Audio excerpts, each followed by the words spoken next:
اوكي،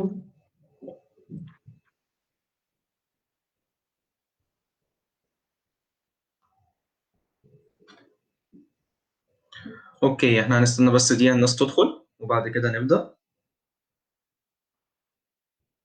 right already ناس. ف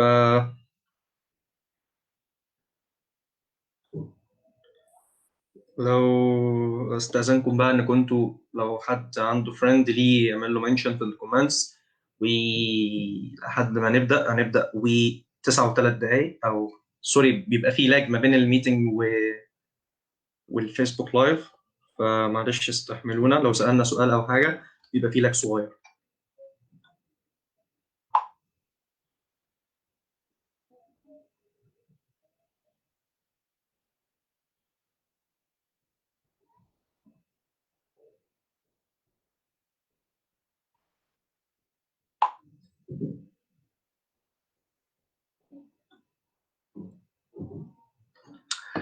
طيب، خلونا نبدا كده. بسم الله الرحمن الرحيم. السلام عليكم، انا عبد الرحمن اياد، الدي سي ليدر في جامعه اسيوط.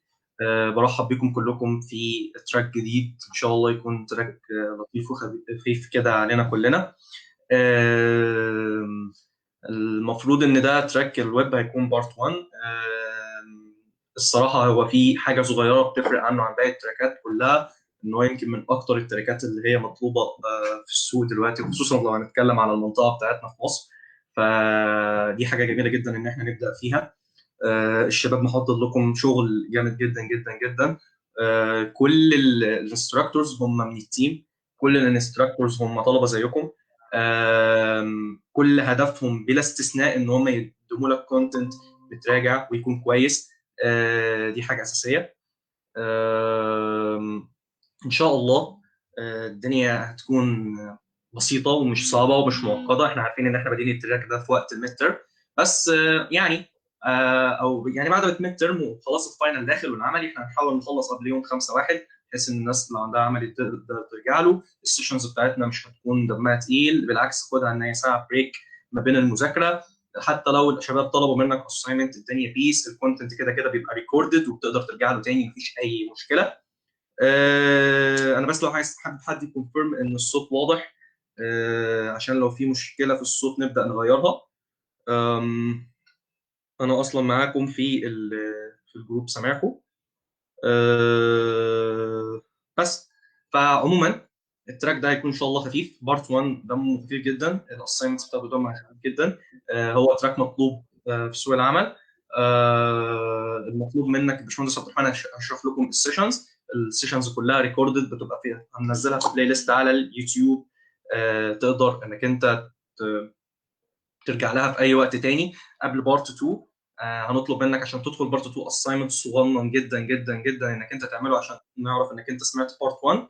ان شاء الله بارت 2 هيكون في اجازه نص السنه. المفروض عشان تقدر انك انت تاخد سيرتيفيكت انك انت حضرت بارت 1 معانا في او فرونت اند ديفلوبر بارت 1. المفروض انك انت تكون هم عدد 6 سيشنز، فانت المفروض انك تكون حضرت 4. في كل سيشن لايف هيكون معاك في اخر ربع ساعه الشباب او الاورجنايزرز بينزلوا لك لينك فورم تروح تملاها. الفورم بتفضل متاحه لحد بس بعد ما السيشن بتقفل لمده 10 دقائق. بنقدر نتواصل معاك لو في اي حاجه انت محتاجها او اي سؤال. عندك جروب الواتساب وجروب الفيسبوك، تقدر تاخد سناب سكرين للمشكله اللي عندك وتنزلها او اي سؤال، ويستحسن انك تنزلها على جروب الفيسبوك عشان يبقى عندك كوميونتي والناس تقدر ترد عليك. احنا دايما معاك. الانستراكتورز اللي انت تشوف صورهم لو بعت لهم في اي وقت ابعت لنا على الصفحه، نزل على جروب الفيس هنرد عليك، نزل على جروب الواتساب هنرد عليك. احنا هدفنا دايما ان احنا نساعدك، وبنطلب منك لو تقدر انك انت تشير الكونتنت او تمنشن للناس الثانيه انها تيجي تحضر. ده يبقى انت ساعدتنا جدا جدا لانتشار العلم. وعشان ما اطولش عليكم انا هسيبكم مع باشمهندس عبد الرحمن، وان شاء الله هتشوفوني تاني في اخر التراك. وكل سيشن باذن الله تكون بتاع منتظرين منكم اللي هي الفورم بيكون الاتندنس والفيدباك في اخر 10 دقائق، ما تنسوهاش. وان شاء الله برضو ما تنسوش 4 سيشن عشان تقدر تاخد السيرتيفيكت. السيرتيفيكت دي عشان الناس سالت عليها، دي بتكون معتمده من الشابتر نفسه، من ديفلوبر ستوك لاب اسيوط يونيفرستي. وكمان ان شاء الله هنحاول في اخر التراك هيكون لينا نعمل لكم زي هاكاثون صغنن كده في جيفت جميله ان شاء الله. وستي توند وربنا معاكم. اتفضل يا باشمهندس عبد الرحمن. طيب شكرا يا عبد الرحمن. خلينا بس في البداية أتأكد إن الصوت واضح تمام. لو في أي مشكلة في الصوت تقدروا يا جماعة تقولوا لنا في الكومنتات. عبد الرحمن لو ممكن تعلي صوتك شويه او تقرب من المايك.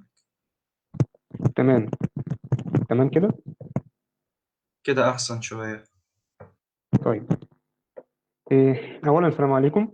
معكم عبد الرحمن علاء، ويب ابلكيشن ديفلوبر ودي اس سي ويب ديفلوبمنت تيم. إن شاء الله هنبدأ النهاردة تراك الويب ديفلوبمنت، واللي هيكون مقسم لجزئين زي ما عبد الرحمن قال من شوية. الجزء الأول هيبدأ النهاردة إن شاء الله وينتهي يوم 5/1.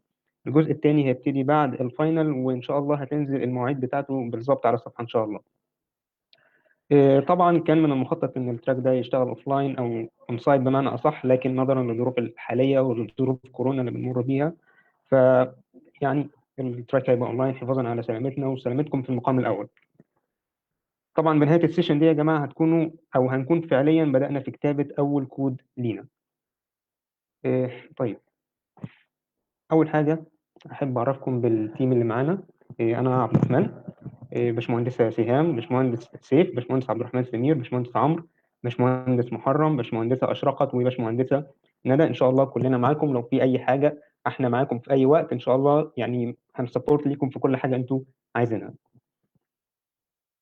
طبعا الكونتنت احنا كنا ذكرناه في بوست كنا نزلناه على الصفحة، لكن نقوله تاني. احنا هنتكلم أولا عن وات از ويب ديفلوبمنت. هنتكلم عن الفرق بين الويب ديزاينر والويب ديفلوبر. طبعا دي حاجة ودي حاجة، يعني ده بوزيشن وده بوزيشن تاني. هنتكلم كمان عن الرول اوف فرونت اند باك اند ديفلوبر. هنتكلم عن الويب هوستنج سيرفرز والدومينز. وبعد كده هنبدأ في أول لغة لينا أو اللغة الأساسية في الويب ديفلوبمنت، وهي ال HTML. وبعد كده هندخل في CSS and animation. وبعد كده هنعمل simple project نطبق عليه الكلام اللي احنا اخدناه او الكلام اللي احنا شرحناه. بعد كده اليو اي ديزاين، وبعدين البوتستراب، الجافا سكريبت، وبعدين الرياكت جي اس. ده هيبقى او هو الرياكت جي اس والجافا سكريبت ده هيبقى بداية من بارت 2. طيب اولا مواعيد السيشنز، لو في ناس كانت سالت عليها هنا بنكررها مره تانية. النهارده اول سيشن لينا انترو تو ويب ديفلوبمنت 25/12. هنكمل السيشن الجايه يوم 27 بعد بكره، هنكمل برضو HTML. بعد كده انترو تو CSS، وهنكمل برضو CSS. بعدين يو اي اند بوتستراب، ونعمل سمبل بروجكت. اخر سيشن لينا هتكون يوم 5/1. وده يبقى نهايه بارت 1 في التراك بتاعنا. طيب خلونا اولا نقول وات از ويب ديفلوبمنت. بما ان احنا بتاكل ويب ديفلوبمنت، طيب يعني ايه اصلا ويب ديفلوبمنت؟ ببساطه ويب ديفلوبمنت من اسمها هي ان انت تبني ويب سايت او ان انت تبني موقع فروم سكراتش فروم زيرو. طيب في لغات اساسيه انت بتحتاجها علشان تبني ويب سايت، عشان تبني موقع. ففي لغات اساسيه بتحتاج انك تتعلمها علشان تبني الويب سايت. اللغات الاساسيه او اللي هي البيزك لانجويجز عشان تتعلم الويب ديفلوبمنت هي ال HTML وال CSS والجافا سكريبت. طبعا كل لغه فيهم ليها يعني حاجه تانية يعني مختلفه عن الاخرى. كل لغه ليها دور معين بتأديه. اكيد كل واحده يعني ليها حاجه معينه بتأديها عن التانية، والا ما كانوش عملوا الثلاث لغات دول. هو طبعا في لغات كتيره، لكن كل حاجه فيهم ليها دور معين.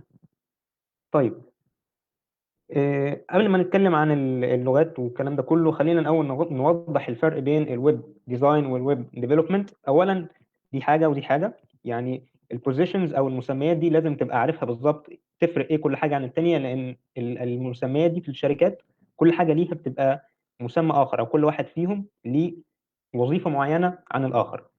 طيب بالنسبه للويب ديزاين، هو الشخص المسؤول عن التصميم بتاع الموقع فقط. يعني ايه التصميم بتاع الموقع؟ يعني الشكل بتاع الموقع عامل ازاي. يعني بيعمل ديزاين على برنامج فوتوشوب زي ادوبي اكس دي على سبيل المثال، لكن مش بيكتب اي كود. يعني الويب ديزاينر ملهوش علاقه بالكود، هو مش بيكتب اي اكواد.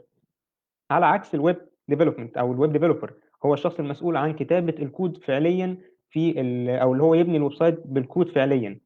يعني كده الويب ديزاين ما بيكتبش اي اكواد، هو بس مجرد تصميم هو بيعمله على الفوتوشوب او ادوبي اكس دي. الويب ديفلوبر هو اللي بيبني الموقع باستخدام لغات الويب. طيب ده الفرق بين الويب ديزاينر والويب ديفلوبر.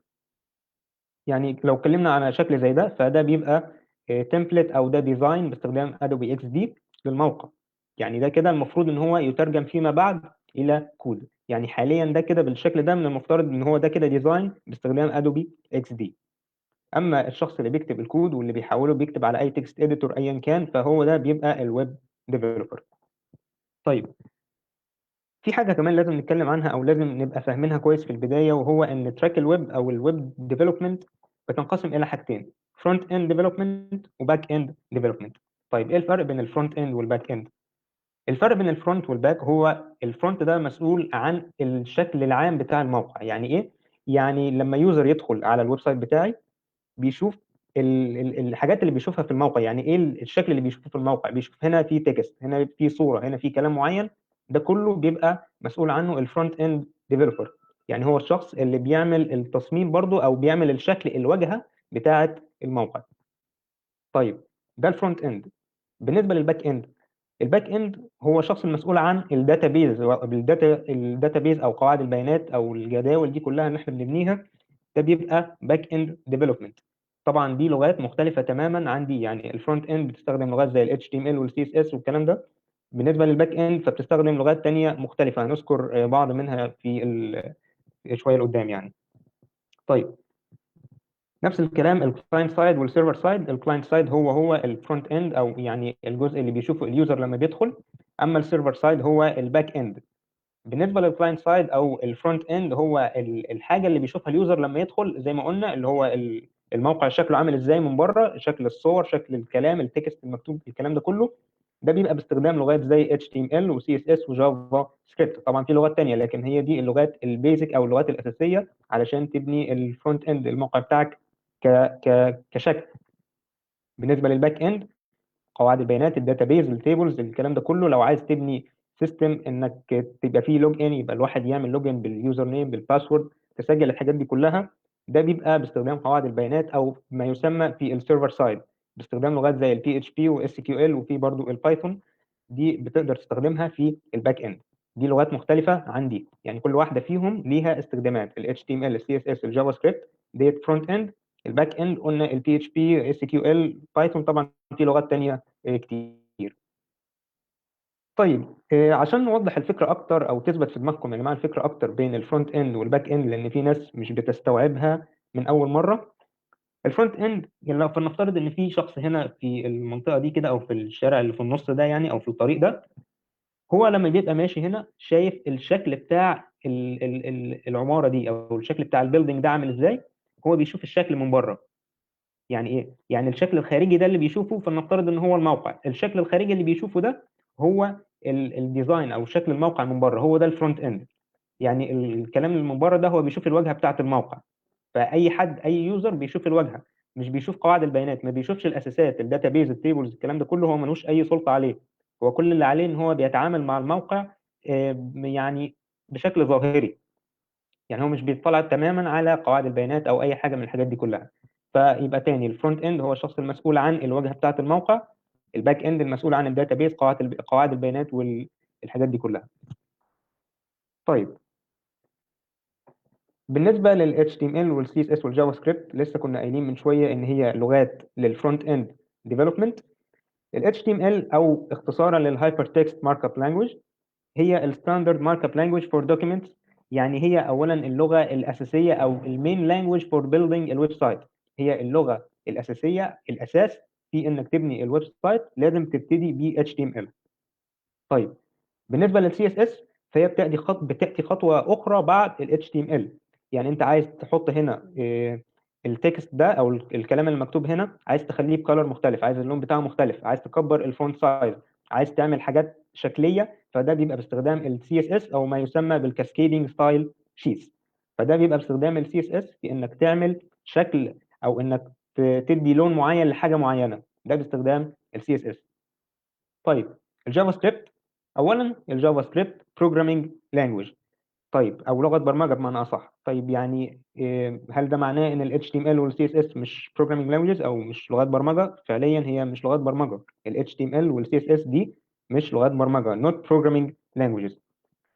طيب زي ما كنا بنقول ان الجافا سكريبت هي programming language، فايدتها او اللي بيختلف عنها في ال HTML وال CSS اللي بيفرقها عنهم هي ان هي بتخلي الويب سايت دايناميك، او تخلي الويب سايت فيه حركه، يبقى فيه انيميشن في الموقع، يبقى فيه حاجه بتتحرك، مثلا حاجه تطلع لتحت تلاقي نفسك، او تطلع فوق سوري، او تنزل لتحت. لو فتحت الموقع ممكن تلاقي حاجه ظهرت لك كده مره واحده. فدي بتبقى باستخدام الجافا سكريبت، يخلي الويب سايت انتر اكتف زي ما هو كاتب لك هنا، make الويب pages interactive. يبقى الفيجر ده هيوضح اكتر الفرق بين ال HTML وال CSS والجافا سكريبت. زي ما قلنا ال HTML هي المين بيلدينج لانجويج، او اللغه الاساسيه في البناء بتاع الموقع، فهي اللغه الاساسيه. طيب حاجه استخدم معاها CSS، HTML بلس CSS، فهيبقى الشكل بتاع الموقع عامل ازاي؟ شكله عامل ازاي؟ ده بيبقى باستخدام ال CSS. طيب لما نضيف عليهم جافا سكريبت، يبقى HTML بلس CSS بلس جافا سكريبت، هيبقى في انيميشن، او هيبقى في حركه في الموقع، يبقى في دايناميك كده، ما يبقاش الموقع ثابت. زي ما قلنا ممكن حاجه تظهر كده مره واحده، ده بيبقى جافا سكريبت. طيب الفرونت اند لانجويجز هاز ميني يوزز، في يعني كذا حاجه ممكن نستخدمها بالفرونت اند، منها البيلدينج، الستايلينج والدايناميك. زي ما قلنا البيلدينج هي ال HTML، الستايلينج ال CSS، الدايناميك هي الجافا سكريبت، انك تخلي الويب سايت دايناميك، يبقى فيه حركه، فيه انيميشن. بالنسبه للباك اند لانجويجز باستخدام لغات زي PHP او بايثون. طبعا البي اتش بي والبايثون ليهم نفس الغرض في الحاله دي، وهي التعامل مع الداتابيز او مع قواعد البيانات. الكلام ده كله ممكن تعمل انسيرت في الداتابيز، او تعمل ابديت لداتا معينه عندك، او لو عايز تعمل ديسبلاي لبيانات من الداتابيز اللي انت عايز تعرضها، ده بيبقى باستخدام لغات زي بي اتش بي او البايثون. تاني يا جماعه بنقول ان ال HTML وال CSS are not programming languages. يعني الجزئيه دي في ناس كتير بتتكلم فيها، ال HTML وال CSS are not programming languages، مش لغات برمجه. تمام. طيب قبل ما نبدأ في الأكواد ونعرف الدنيا أكتر ماشية إزاي، لو حد عنده أي أسئلة يقدر يكتب في الكومنتات.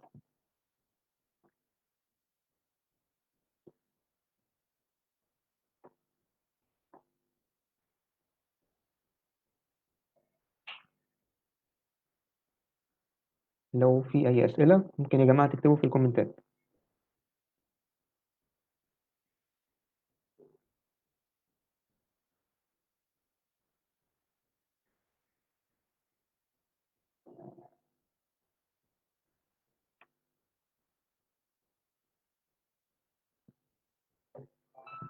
طيب مفيش حد سأل على حاجة في الكومنتات، فإذا نكمل اللي إحنا بنقوله. أول حاجة ال HTML text editors. في text editor معين، أو اللي هي محررات تقدر تكتب فيها الأكواد بتاعتك. طبعا في text editors كتيرة ومختلفة، منها ال Visual Studio Code أو ال Sublime أو PHP Store. في حاجات كتيرة جدا مختلفة. وبرضه تقدر إنك تستخدم النوت باد. يعني طبعا هي حاجة very basic، يعني حاجة بدائية جدا، لكن برضه ده لا مانع إن هي تقدر تفي بالغرض في البداية. الفيجوال ستوديو كود هو حاجه مور ادفانسد، وبيسهل عليك في الكود، يعني بيساعدك في حاجات معينه، هتلاقيه بيختصرها لك، يختصر معاك في الوقت. فدي ميزه التكست اديتور زي الفيجوال ستوديو كود. طبعا في البدايه يفضل ان انت لما تيجي تشتغل على النوت باد. ممكن حد يستغرب من الجزئيه دي، لكن من المفترض يعني انك لما تبدا في البدايه، لما تبقى لسه بتتعلم يعني او كده في البدايه، يفضل انك تشتغل على النوت باد. طيب ليه؟ علشان لو اشتغلت على حاجه زي الفيجوال ستوديو او السبلايم، هتلاقيه بيساعدك في كتابه الكود.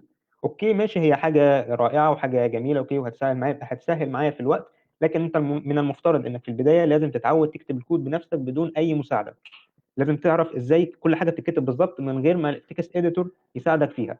بعد ما تتعود وتعرف الحاجات دي كلها بتتعمل ازاي، تعرف كل حاجه بالظبط بتتعمل ازاي بالتفصيل، في الحاله دي تقدر تستخدم تكست اديتور تاني يساعدك ويوفر معاك في الوقت. طيب خلونا نبدا اول حاجه بالاكواد، او اول حاجه حابين نتكلم عنها هي الاليمنتس او التاجز. طبعا في اللغه او في ال HTML في تاجز كتيره جدا، في اليمنتس كتيره جدا. لو افترضنا اول حاجه هنتكلم عنها دلوقتي هي الباراجراف او البي. لو انا عايز اكتب باراجراف معين، فبضطر ان انا استخدم element، حاجه معينه اسمها البي او الباراجراف تاج. طيب انا ازاي بعرف حاجه زي كده؟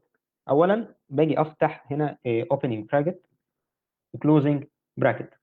بين التو براكتس دول او بين القوسين دول بكتب اسم الاليمنت اللي انا عايزه. يعني انا زي ما قلت عايز اكتب باراجراف، فبالتالي بستخدم element اسمه البي او الباراجراف بحيث ان انا اكتب الباراجراف. يبقى ده كده كله اسمه opening tag، بيتكون من opening bracket و closing bracket، وبنحط في النص ما بينهم ال الاسم بتاع الاليمنت اللي انا بستخدمه. نفس الكلام بالنسبه للكلوزنج تاج، يبقى هو بيتكون من جزئين، الاوبننج تاج والكلوزنج تاج.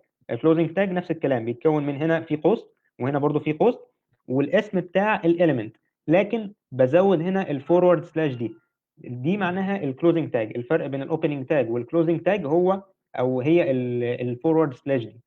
طيب انا دلوقتي عايز اكتب كلام في الباراجراف، عايز اقول له this is my first paragraph، بكتبها ازاي او بكتبها فين؟ بتبقى في الجزء بين التو تاجز دول، بيبقى هنا الكونتنت. الجزء ده هو الجزء اللي انت بتكتب فيه الكلام اللي انت عايزه، اللي عايزه يظهر في الصفحه. يعني الاوبننج تاج ده والكلوزنج تاج ده مش بيظهر في الصفحه. طيب امال ايه اللي بيظهر في الصفحه اللي انت بتكتبها او في الموقع لما تيجي تعمله؟ بيظهر الكلام اللي في النص بين التو تاجز دول. يبقى هنا بتحط الكونتنت او الكلام اللي انت عايزه او اللي عايزه يظهر فعليا.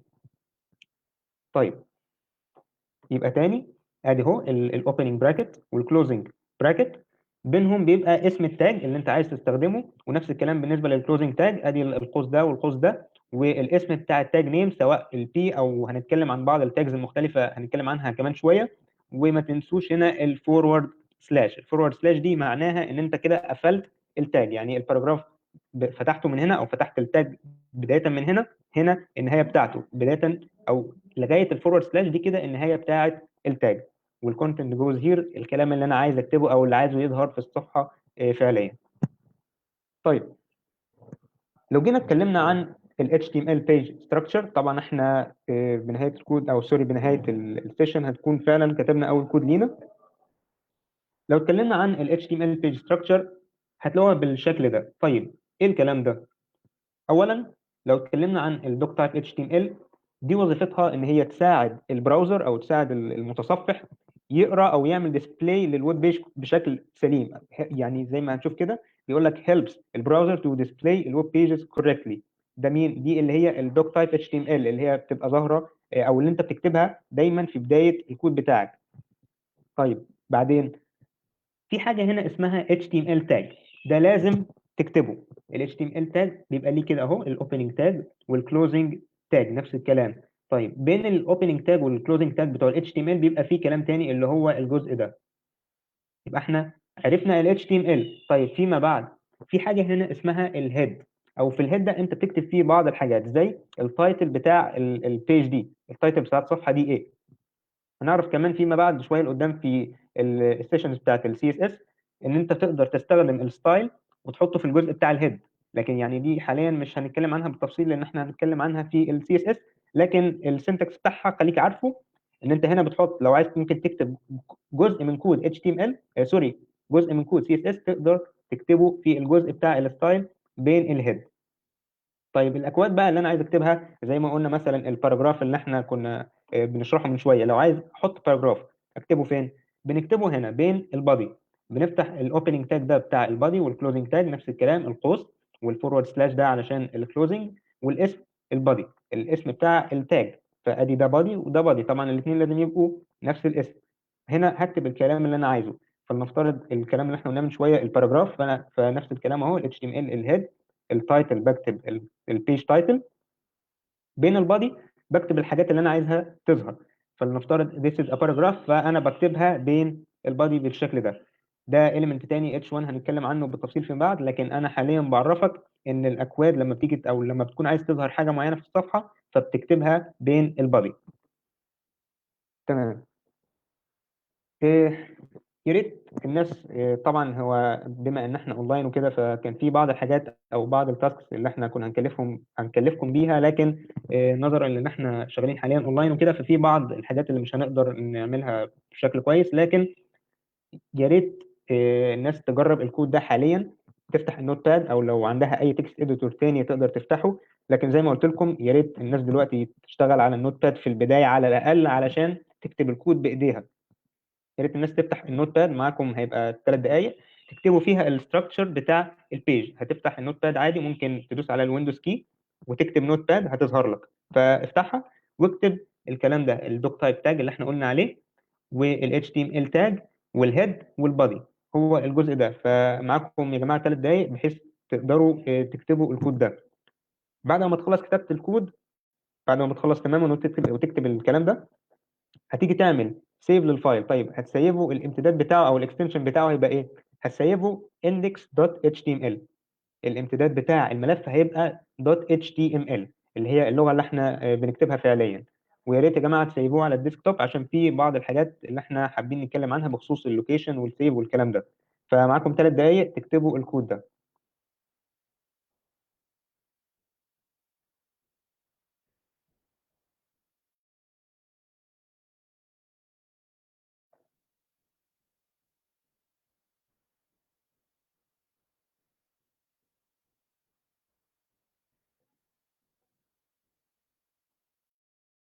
لو حد عنده اي اسئله يقدر برضو يسيبها في الكومنت.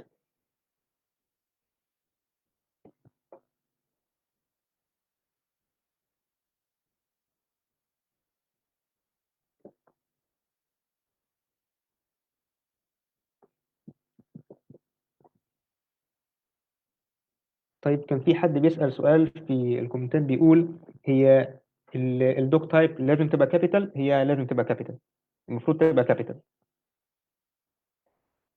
وطبعا لازم بتحط علامة التعجب دي في البداية.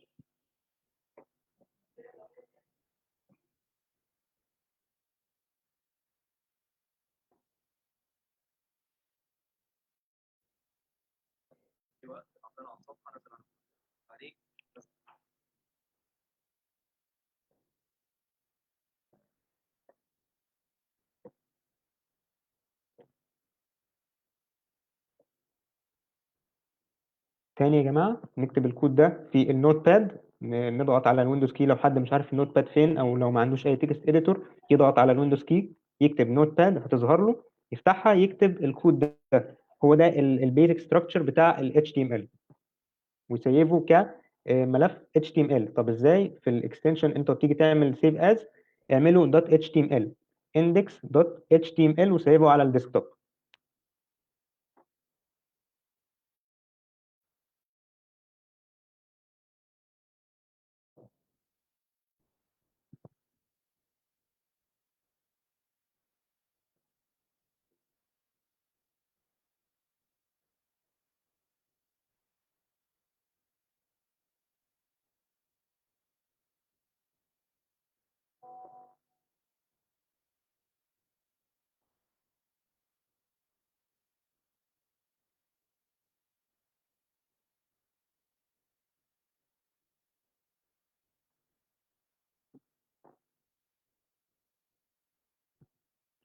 طيب بالنسبة للشخص اللي سأل بخصوص الدوك تايب تاج، هي من المفترض تاني من المفترض إن هي تبقى كابيتال، ده الحاجة الصح الأساسية بتاعتها.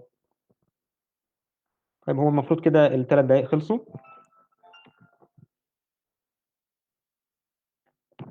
يا ريت الناس تكون كتبت فعليا الكود ده علشان ايديها تاخد على الكتابة بشكل صحيح.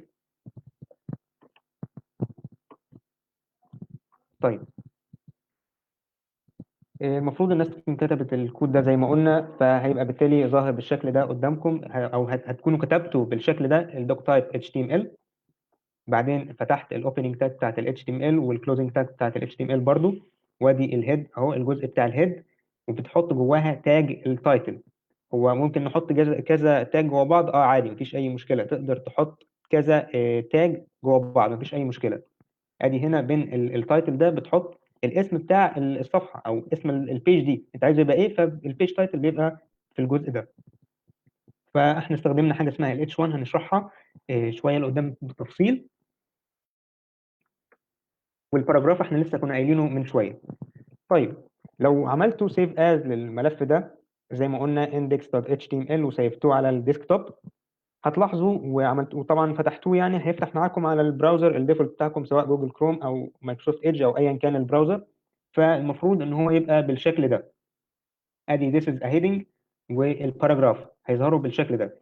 طيب ممكن يكون حد لفت انتباهه الجزء او الكلام اللي مكتوب هنا في اللوكيشن ده او الكلام المكتوب هنا ده.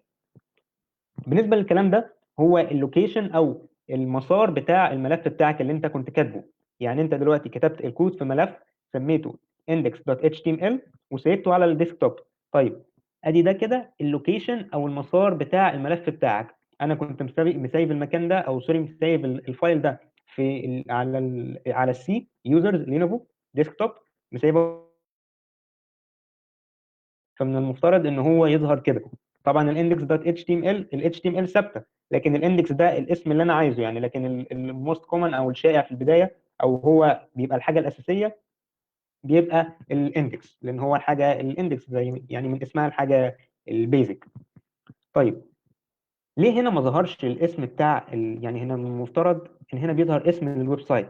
لما بدخل على اي ويب سايت مش بيظهر عندي بالشكل ده، بيظهر www.ism.com ايا كان بقى هو ايه. طيب ليه مش ظاهر عندي، او ليه ظاهر بالشكل ده، ظاهر باللوكيشن، مش ظاهر اسم معين انا اعمله مثلا، او اسم معين انا محتاجه؟ طيب بالنسبه للنقطه دي، فهنا بقى هنتكلم عن حاجه اسمها الويب هوستنج او الويب سيرفر او الاستضافه. في ايه فائدتها الاستضافه، او ايه فائده الويب هوستنج؟ الويب هوستنج ده تقدر ترفع عليه الشغل بتاعك. يعني احنا دلوقتي فنفترض عملنا بروجكت معين، كتبنا الاكواد بتاعته HTML والكلام ده كله، عايزين نروح نرفعه بحيث الناس كلها تقدر تشوفه من كل مكان في العالم. اي حد في العالم يكتب الاسم معين www.كذا.com فيظهر معاه الويب بيج دي، او يظهر معاه الموقع بتاعي اللي انا عامله. طيب ده بيظهر ازاي، او بيحصل ازاي الكلام ده؟ عن طريق ان انا بعد ما بخلص البروجكت بروح ارفعه على الويب هوستنج او الاستضافه بتاعت الموقع. فانا بروح لموقع خارجي او لسيرفر، ويب سيرفر او شير سيرفر، بقول له عايزك تستضيف الموقع بتاعي ده، عايز البروجكت اللي انا عملته ده. فبروح ارفعه وبقول له عايز استضافه، عايز استضافه للموقع بتاعي اللي انا بنيته. فبالتالي فبروح برفع الشغل بتاعي اللي انا عملته، الاكواد دي كلها برفعها زي ما هي بنفس الاكستنشن بتاعها، نفس الامتداد بتاعها .html، كل فايل حسب ما هو عليه، بروح ارفعهم كلهم على الشيرد سيرفر. طبعا العمليه دي ادفانسد شويه، مش هنتكلم عنها بالتفصيل، لكن خليكم عارفينها، لان اي حد بيعمل ويب سايت لو ما كانش تدريب او كده، من المفترض ان هو بيرفعه بحيث الناس كلها تقدر تطلع عليه من اي حته في العالم.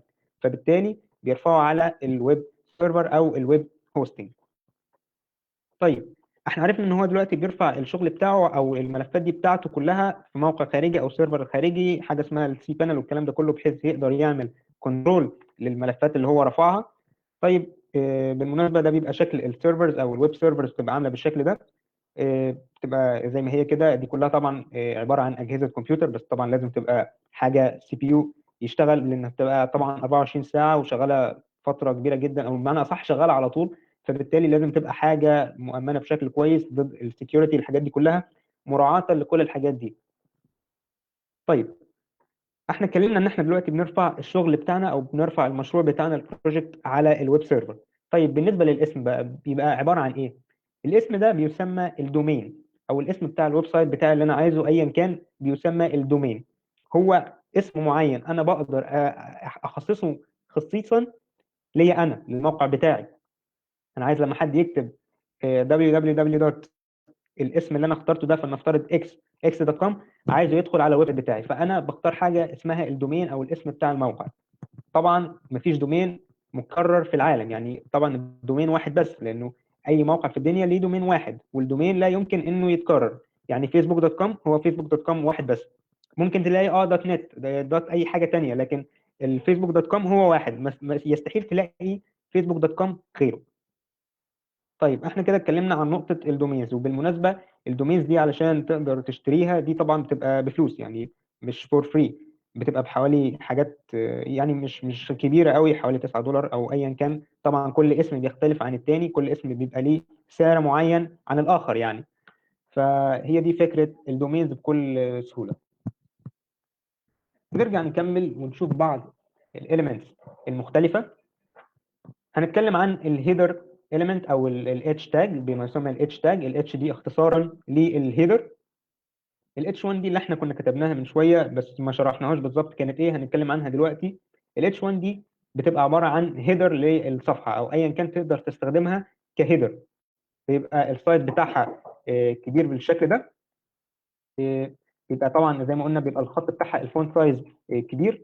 بتبقى طبعا بشكل بولد، يعني اتش 1 كده ال1 ده اكبر حاجه، فبالتالي بيبقى الخط اكبر حاجه وبيبقى بولد. نيجي اتش 2 هتلاقيه اقل شويه لكن برضه بولد. يعني الفكره كلها يعني من H1 لغايه H6 دي كلها بتبقى هيدر، بتسمى الهيدر. This is heading 1 heading 2 heading 3. هتلاحظ دايما ان الخط بيقل، او بمعنى اصح الخط بيصغر، الفونت سايز اصغر، وطبعا كله بيبقى بولد. يبقى اذا اكبر حاجه هي ال H1، اقل حاجه H6. طيب لو جينا نتكلم على element اخر، element مهم جدا، وهو ال A tag او ال anchor tag.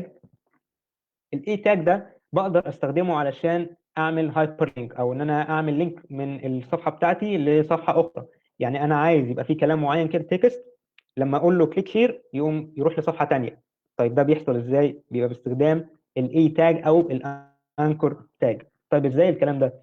اولا نفس الكلام في سنتكس ثابته اللي قلنا عليها، الاوبننج براكت، القوس ده، بعد كده اسم الاليمنت. هتلاقي هنا الكلوزنج، سوري، الكلوزنج براكت او القوس اللي هو بيقفل. يعني احنا هنا ادي القوس ده البدايه، وده قوس النهايه. بينهم بقى بيبقى ايه الكلام ده؟ بنستخدم اتريبيوت، او في حاجه اسمها اتريبيوت بنستخدمها علشان نضيف اللينك اللي احنا عايزينه يروح له، لما يعمل كليك يروح على جوجل دوت كوم. طب ده بستخدم حاجه اسمها الاتريبيوت. الاتريبيوت اللي بستخدمها هنا هي الاتش اف، الريفرنس انا عايزه يروح لويب سايت جوجل دوت كوم. فبالتالي بقول اتش ريف يساوي، وبفتح دبل كوتيشن، ادي هنا دبل كوتيشن، وفي النهايه برضو دبل كوتيشن. طيب بين الدبل كوتيشن دي بكتب اللينك اللي انا عايزه، او ما يسمى الاتريبيوت فاليو. يبقى ده الاتريبيوت نيم، وده الفاليو بتاع الاتريبيوت. طبعا دي كلها كده على بعض تسمى الاوبننج تاج، او ده كله كده الاوبننج تاج. الكلوزنج تاج بتاعتنا زي ما هي، القوس، نفس القوسين دول، والاسم بتاع الاسم بتاع الاليمنت، والفورورد سلاش.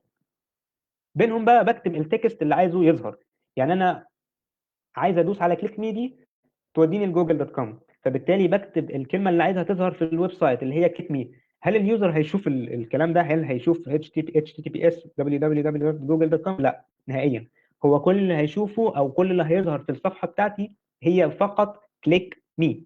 يعني هو مش هيشوف اللينك، هو مجرد ما يدوس عليها هيروح للويب سايت الثاني. يعني بتبقى زي بالشكل ده كده. يعني انا لو جيت هنا بالماوس هتلاقي شكل الماوس بيتغير حتى، فانا لو عملت عليها كليك هروح لويب سايت ثاني.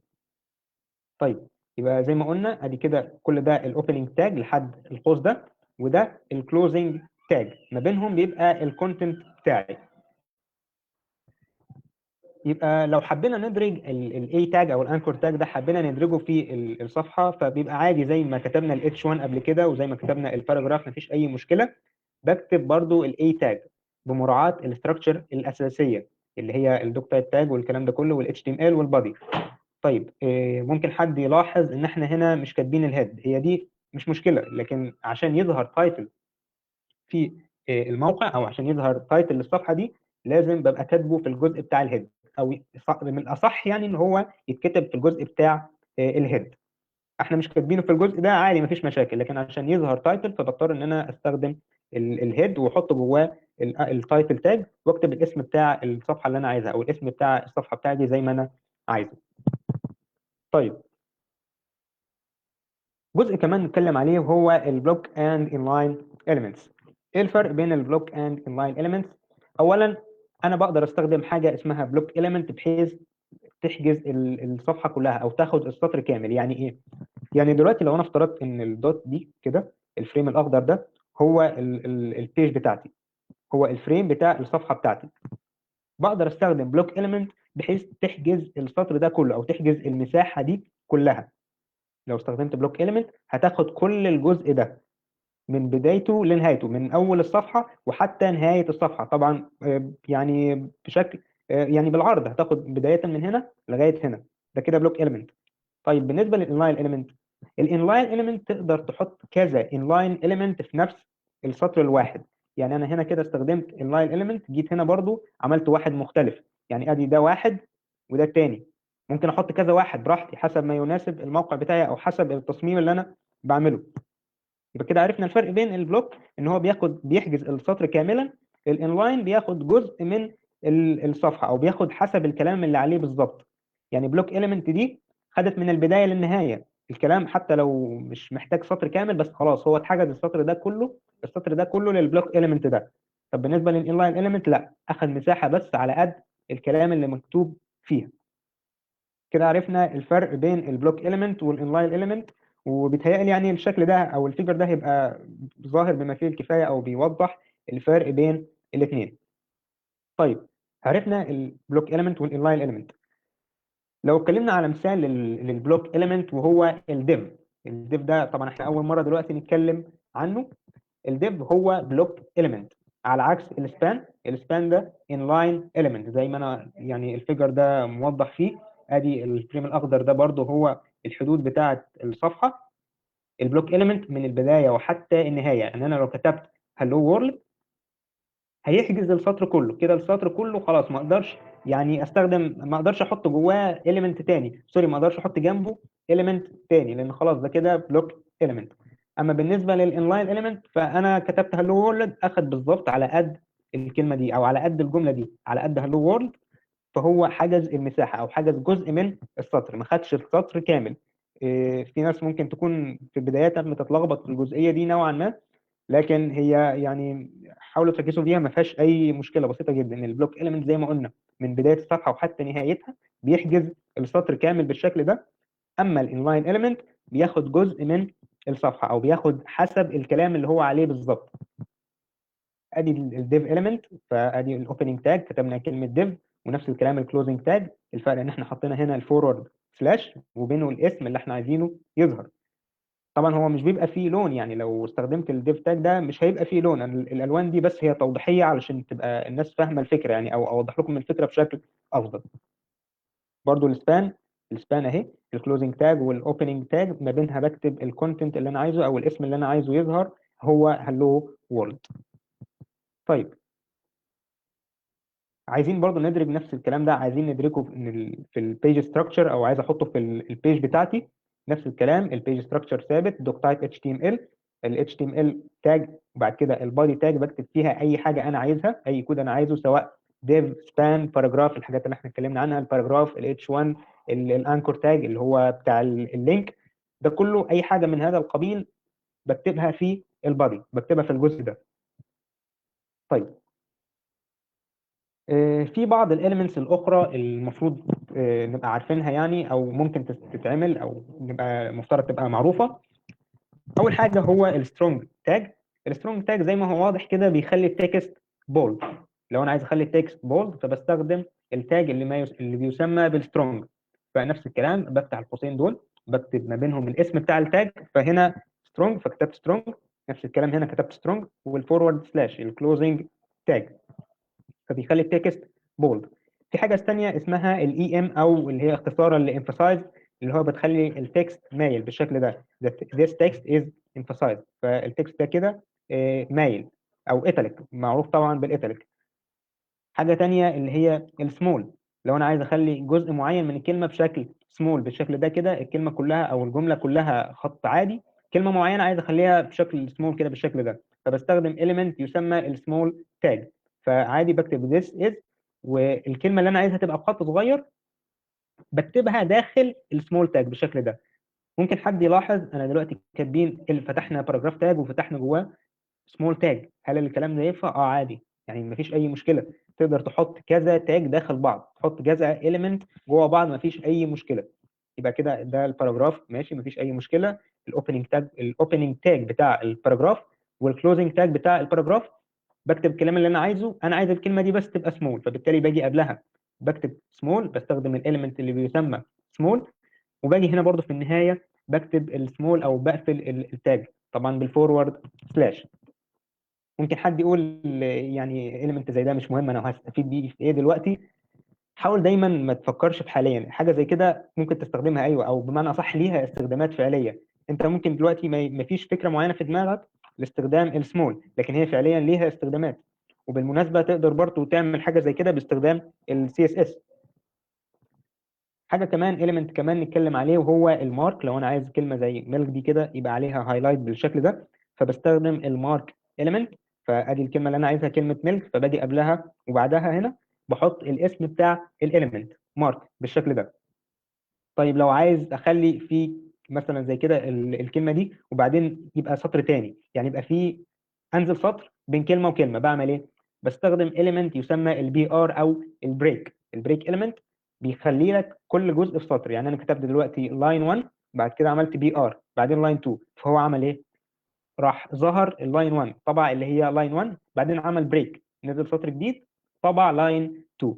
لو لاحظتوا برضو ادي ده باراجراف، الكلوزنج تاج بتاع الباراجراف، وده الاوبننج تاج بتاع الباراجراف. ما بينهم عادي اكتب اللي انا عايزه، وممكن احط اي عدد من الاليمنتس انا عايزها. يعني مش معنى ان انا كتبت اليمنت ان انا ما ينفعش احط جواه اليمنت تاني، لا عادي مفيش اي مشكله. دي فكره سريعه عن بعض الاليمنتس المهمه. طبعا في elements كتيره جدا، لكن يعني انا جبت الحاجات المهمه او الاكثر استخداما. طيب لو حد عنده اي اسئله قبل ما نبدا البراكتس، هيبقى في جزء براكتس كده، تاسك بسيط جدا الناس هتبقى لازم تعمله. لو حد عنده اي اسئله يقدر يسيبها في الكومنتات وانا هقراها.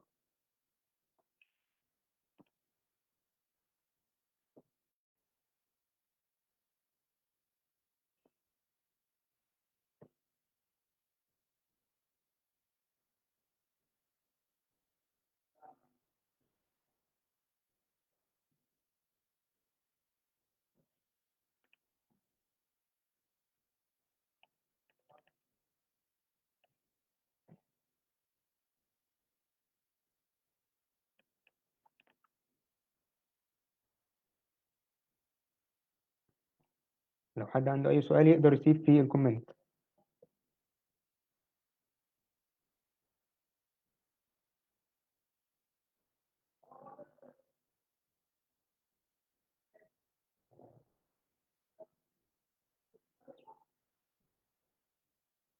كان في حد بيسال بخصوص الاوتو كومبليت، زي ما قلنا التكست اديتور.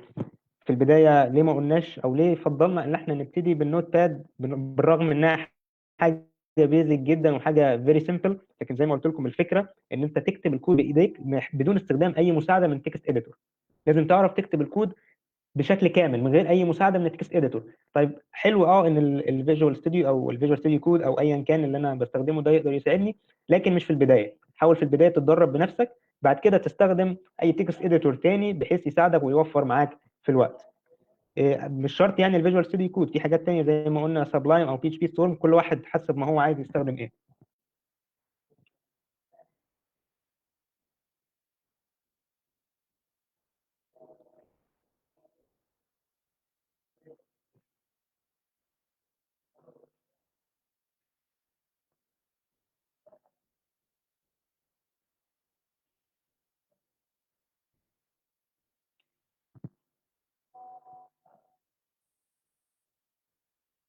طيب كان في حد بيسأل الحاجات اللي تنفع تتعمل بالسي اس اس، ايه ميزة اني اعملها بالاتش تي ام ال؟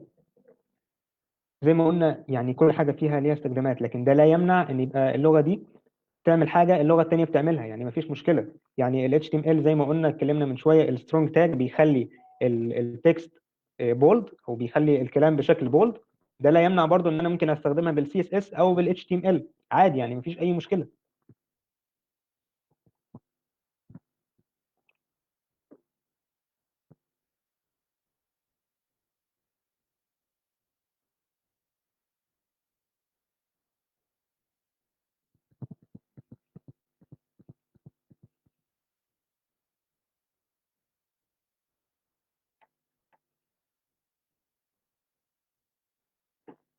حد كان بيسأل نحفظ الأوامر بتاعة النصوص من فين؟ طيب أولا يا أمين، هو الأكواد دي أو سوري الأوامر دي أنت مش مطالب إنك تحفظها، لكن مع كتر التكرار هتلاقيها بقت محفوظة معاك بشكل لا إرادي.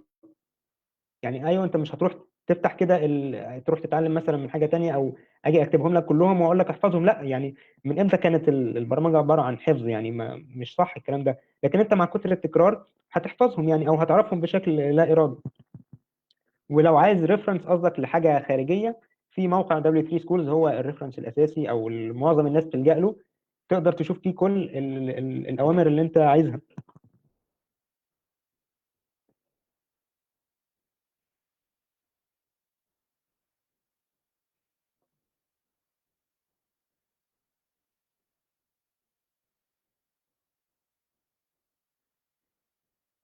برضو حد كان بيسأل في النقطه بتاعه الدوك تايب تاج. زي ما قلت لكم هي بتساعد على ان هي تظهر الصفحه بشكل كويس او بشكل صحيح بدون اي حاجه غلط يعني. لان في براوزرز قديمه زي الانترنت اكسبلورر على سبيل المثال، فبتحتاج ان انت تعرف حاجه زي الدوك تايب تاج بحيث تساعد البراوزر ان هو يظهر الصفحه بشكل صحيح. يعني ممكن جوجل كروم ما تفرقش معاها حاجه زي كده، لكن في براوزرز قديمه حاجه زي كده ممكن تفرق معاها. دي الفكره.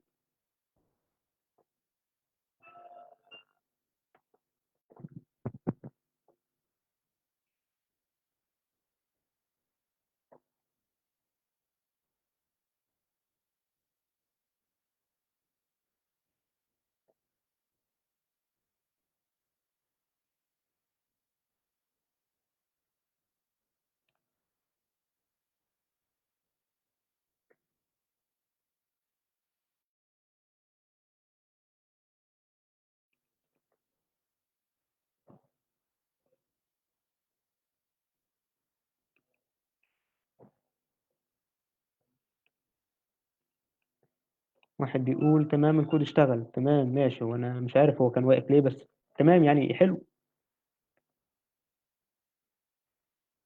أهمية الدوك تايب لسه قايلها وكررتها كذا مرة، بتساعد البراوزر يا جماعة إن هو يظهر بشكل، أو بتساعد البراوزر إن هو يظهر الويب بيج بشكل سليم. زي ما قلنا المتصفحات القديمة أو البراوزرز القديمة كان بتبقى فيها مشاكل ساعات بدون استخدام الدوك تايب.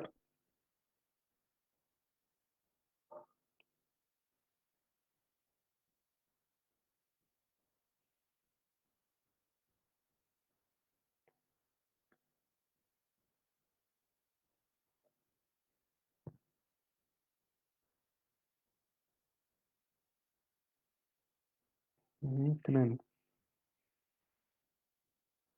فورم الحضور زي ما قلنا هتنزل في آخر السيشن.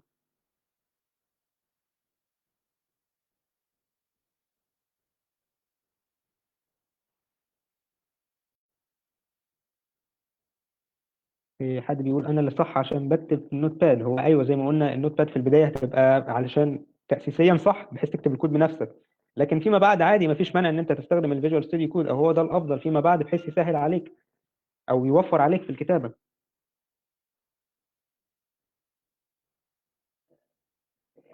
حد بيسال ليه بكتب الدوك تايب اتش تي ام ال بالشكل ده؟ هي دي السنتكس بتاعتها، يعني هي دي السنتكس بتاعتها كده.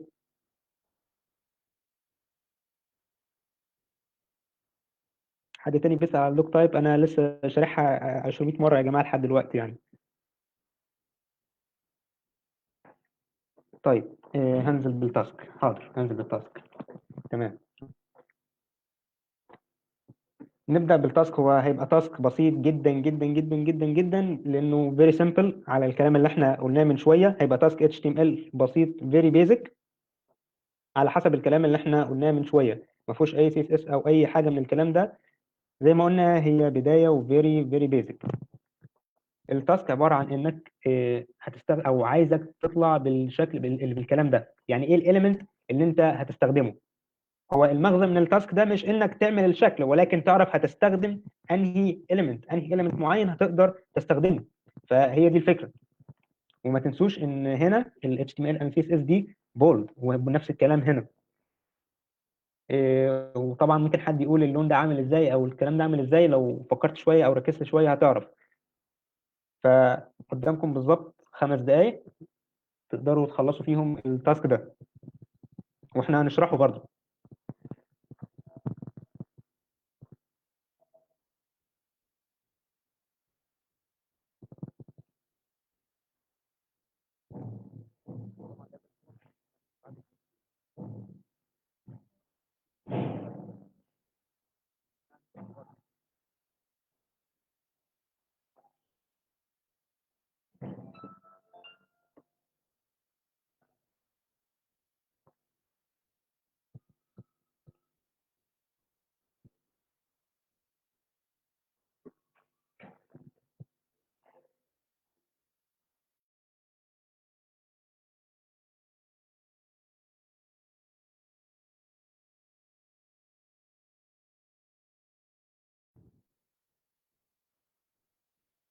زي ما قلنا التاسك ده يا جماعه حاولوا تبداوا بيه في البدايه او تكتبوه في البدايه على النوت باد، وبعد ما تخلصوا تعملوا له سيف از الاكستنشن بتاعه، الامتداد بتاعه يبقى دوت اتش تي ام ال، ويفضل انك تسميه اندكس. يعني هو مش شرط، مش حاجه يعني حاجه مش الزاميه، لكن لو سميته اندكس دوت اتش تي ام ال يبقى افضل.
طيب، دقيقتين كمان. لو حد عنده اي مشكله برضه يقدر يبعت في الكومنتات، مفيش مشاكل. وعلى كل حال احنا هنشرح الكلام ده.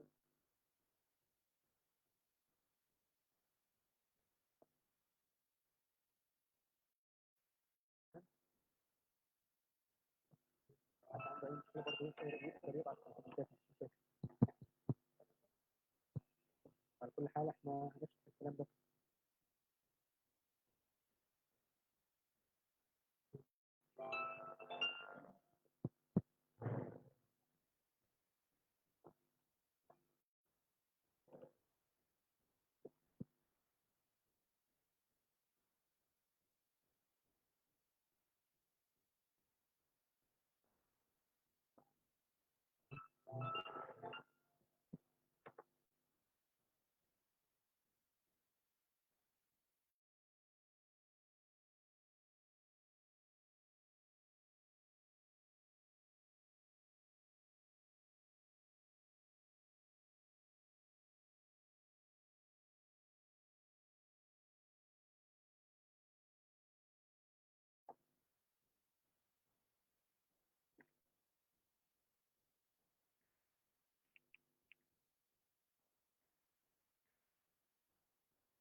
طيب يا جماعه، طبعا هو زي ما قلنا تاسك يعني فيري سيمبل، ما فيهوش اي حاجه. لو عملته اوكي فدي حاجه كويسه، ما عملتوش برضه ما فيش مشكله، احنا لسه في البدايه. على كل حال شوف الكلام اللي احنا هنقوله دلوقتي او اللي احنا هنشرحه. طيب يا جماعه،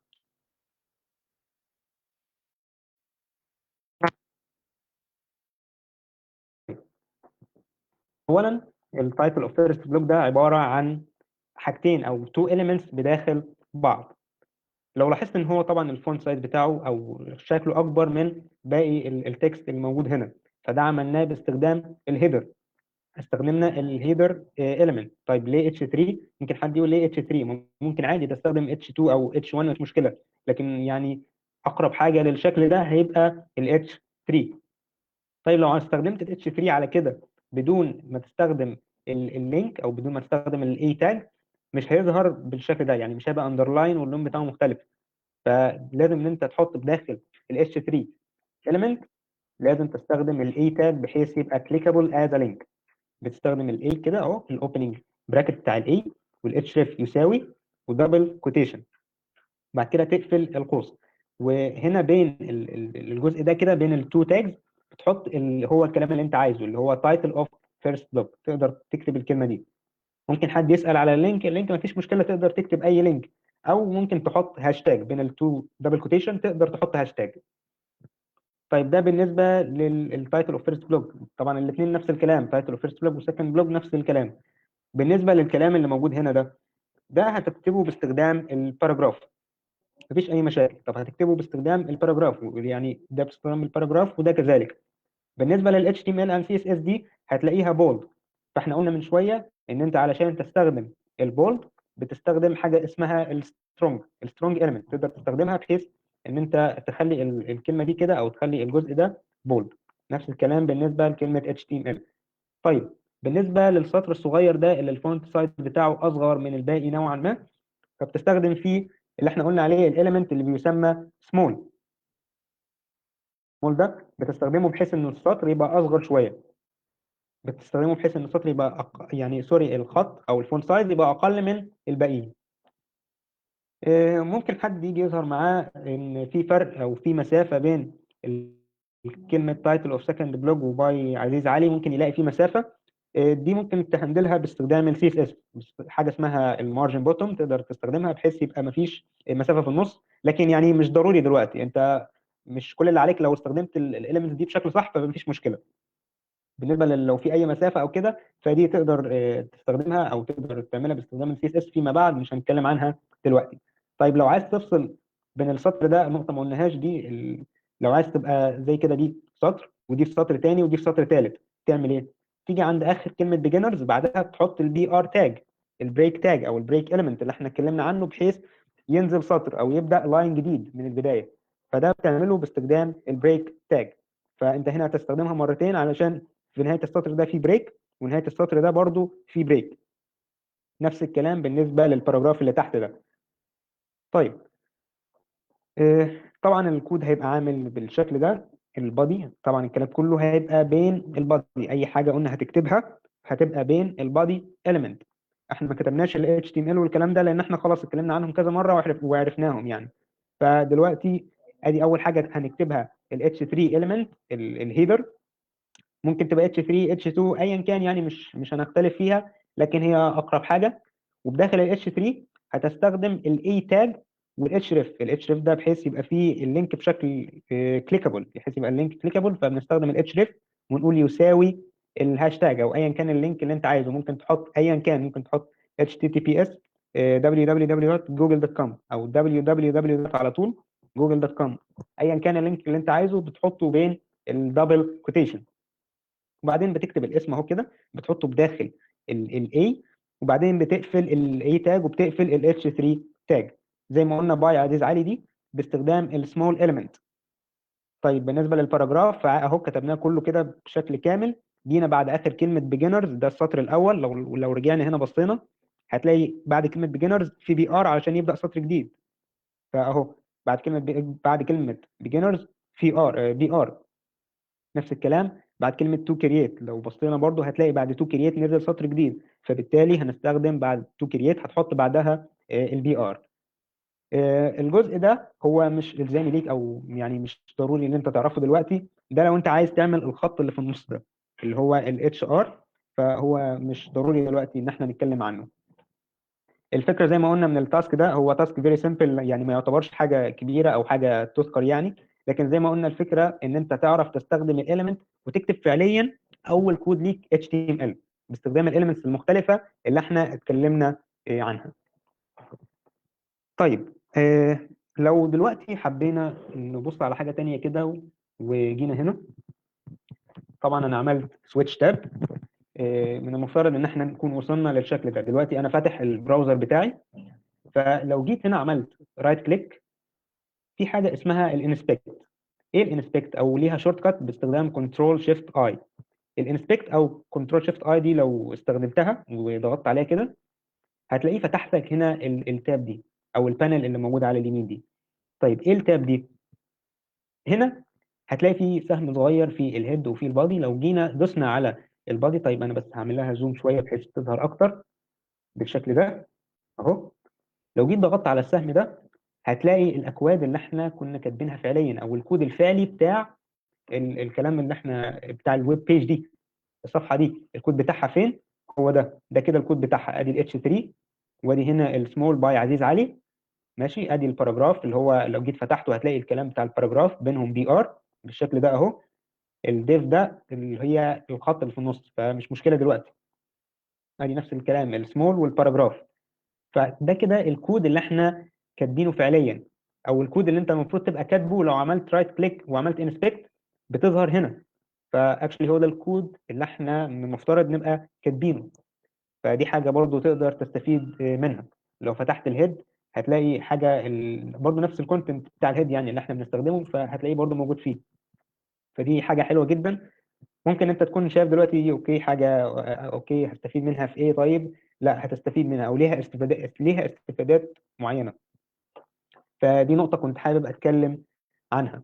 وبالمناسبه الموضوع ده او حكايه الانسبكت دي ليها طريقه معينه بحيث ان هي تتخفي. انا كنت دورت عليها قبل كده، وكنت عملت عليها سيرش في كذا موضوع تقدر تخفي الموضوع ده. ولكن دي حاجه مش هنتكلم عنها دلوقتي لانه مش وقتها وادفانسد شويه، فمش هنتكلم عنها دلوقتي. لكن خليك عارف ان انت ممكن تستخدم الانسبكت منيو بحيث تقدر تشوف الكود اللي انت كتبته. مش بس ال HTML، ممكن تشوف كود ال CSS. لو انت كاتب كود ال CSS فيما بعد يعني كاتبه في الجزء بتاع الهيد زي ما قلنا زي كده اهو في الستايل، تقدر برضو تشوفه. فدي حاجه كويسه. طيب نرجع للسلايدز مره تانية. عملنا سويتش تاب مره تانية، اتكلمنا عن الانسبكت وعرفنا خلاص ازاي اقدر اعملها. لو حد عنده اي اسئله بخصوص التاسك او بخصوص الانسبكت يقدر يكتب في الكومنتات.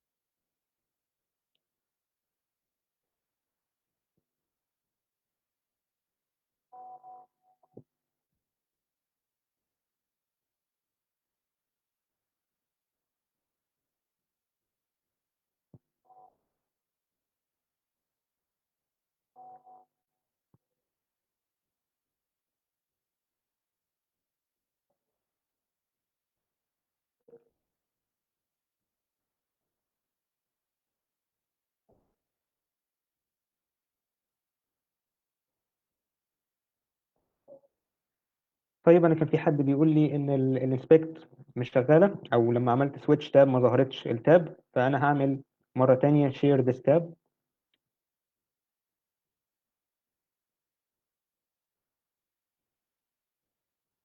فهي من المفترض ان هي تبقى كده واضحه.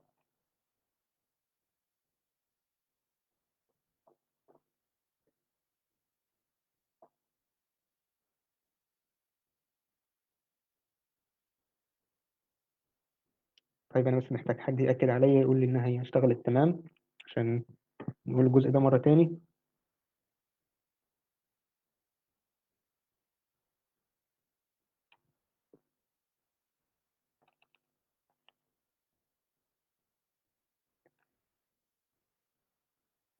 طيب.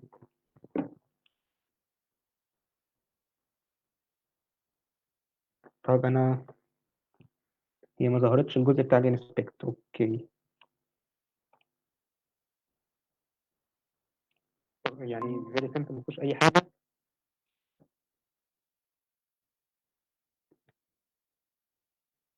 طب انا هي ما ظهرتش الجزء بتاع الانسبكت. اوكي. يعني فيري سمبل مفيش اي حاجه.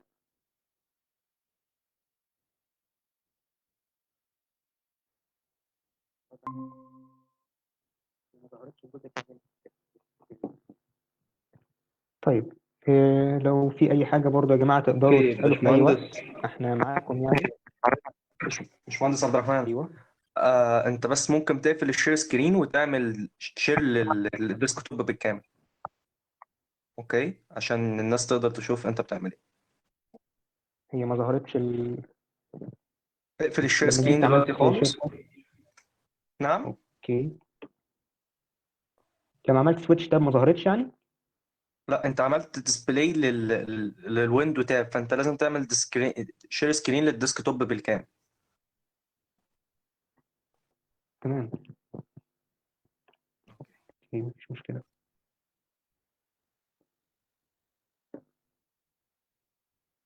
انتاير سكرين. طيب محتاج بس اتاكد عليا. اوكي، انا كده شايف. تمام اه، تقدر كده تعمل الخطوات اللي انت كنت حابب تعملها. طيب إيه، إيه، اوكي، انا همشي. زي ما قلنا من شويه بخصوص جزء الانسبكت. جزء الانسبكت يا جماعه قلنا ان احنا لو جينا هنا عملنا رايت كليك في حاجه اسمها انسبكت باستخدام الشورت كات كنترول شيفت اي، او انك تعمل رايت كليك كده وتضغط على انسبكت. هتلاقي هنا الكود اللي احنا كاتبينه او الكود الاساسي بتاع الكود ده، يعني ايه اللي وصله للشكل ده باستخدام كود ال HTML. طيب فين كود ال HTML اهو.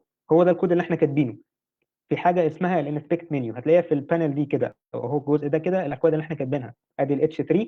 الكلام ده اللي هو تايتل اوف فيرست بلوج. لو جيت فتحتها هتلاقي هنا اهو التايتل اوف فيرست بلوج، هتلاقي الكلام مكتوب هنا. نفس الكلام لو رحت كلمه سمول دي باي عزيز علي هتلاقيها برده موجوده. لو رحت هنا للسمول اللي بعدها برده موجوده. ادي ال H3 اللي بعدها بداخل الاي تاج او بداخل الانكور تاج هتلاقيها برضو موجوده. يعني هتلاقي كل الاكواد اللي انت كنت كاتبها ال HTML، الاكواد ال HTML اللي انت كنت كاتبها هتلاقيها موجوده. فدي حاجه كويسه زي ما قلنا، تقدر تستفيد منها في حاجات تانية كتير. ممكن تبقى شايف ان هي حاليا اوكي حاجه حلوه لكن ملهاش استفاده، لكن لا هي فيها فعلا ممكن تستفيد منها في حاجات تانية. فدي حاجه من الحاجات اللي كنت حابب ان انا اقولها لكم. دي الفكره ببساطه. طيب لو حد قلنا عنده أي أسئلة كان ممكن يسأل. أوكي في دقيقة كمان لو حد عنده أي حاجة يا جماعة يقدر يسأل في الكومنتات.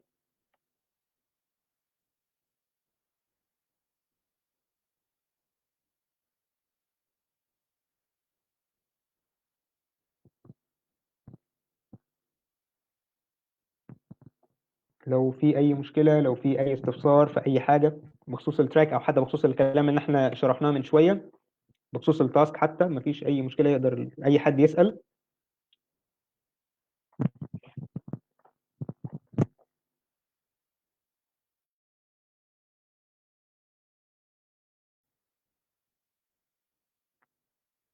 لو في أي استفسار في أي حاجة بخصوص التراك أو حتى بخصوص الكلام اللي احنا شرحناه من شوية، بخصوص التاسك حتى مفيش أي مشكلة يقدر أي حد يسأل.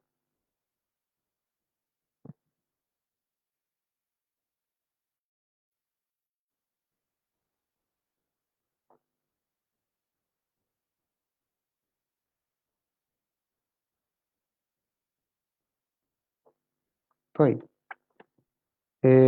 اتمنى يا جماعه ان انتوا تكونوا استفدتوا من السيشن دي. احنا كده وصلنا لنهايه السيشن، طبعا ده كله فولunteering بدون اي حاجه. يعني اتمنى الناس كلها تكون استفادت وخدت خبره يعني جديده ليها تقدر تستفيد منها. يعني اتمنى الناس تكون عندها حماس لاستكمال باقي التراك. في حاجات حلوه اتكلمنا عنها، هنتكلم في السيشنز الجايه ان شاء الله في حاجات تانية ليها علاقه بال HTML ال CSS.